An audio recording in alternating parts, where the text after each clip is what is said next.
page 1. Welcome, readers!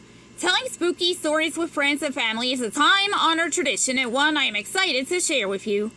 This book is full of amazing stories you can read by yourself or out loud. Whether you're at a sleepover with your best friends or out in the woods camping with your family, you'll love getting goosebumps during the spookiest parts of these stories or laughing loudly with those around you at the funny scenes. There are no rules to this book. Feel free to read these stories one after the other or skip around. Reading is meant to be fun and enjoyable, so you get to choose this adventure. Many stories you're about to read are similar to the stories your grandparents told around a campfire when they were your age. I've had the honor of updating them to include technology and modern-day settings.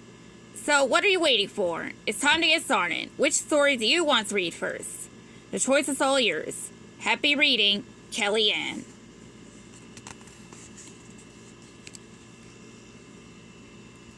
The first story here we're reading is The Ashes and the Fire. The summer I turned 9 was a big milestone. I finally got to go to summer camp. With a mix of excitement and dread, I packed my gear. For years, my older brother had told me horror stories of campers being carried away in the night by ghosts or eaten by wild animals. I was nervous, but I wasn't going to chicken out. I was ready to spend a week in the woods at Camp Desolation. My first day went well. Swimming, archery, and camp crafts occupying my mind. Even the camp foods wasn't as bad as my brother had described.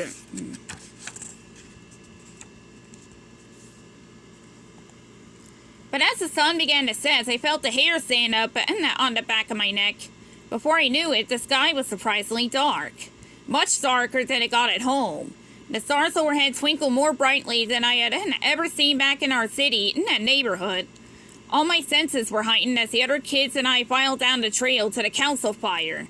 I could smell the burning wood, and soon the flickering flames were visible. We spoke in hushed voices as we sat around the fire and were greeted by a senior camper wearing all black. Tonight, he told us, we will be joined by the spirits that have come before us. Before you were even born, they were sitting around this very same campfire. My imagination raced. There were ghosts at Camp Desolation. They were coming to visit us. Tonight. The stories were true. My heart beat a little faster and my palms got sweaty. The older kid then produced a bag. It's the end. It slowly poured what looked like ashes into the flames. They crackled into the fire. Were these the bones of the campers before us? Was I going to be next?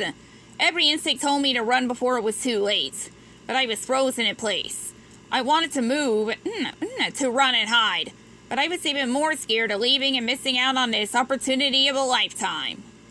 I took a few deep breaths to calm down, and listened carefully to the words the senior camper was saying. Suddenly, I began to understand. I had it all wrong. These weren't bones, they were only ashes for previous campfires collected at the end of evenings past. As the older kid recounted the many years of tradition, I realized that I was connected to generations of campers who had come before me. I was a part of the spirit of the camp. In that moment, summer camp no longer seemed so scary. I knew I would be able to relax and enjoy my time there. Then I remembered that ghost stories were coming up, and I got scared all over again. The end.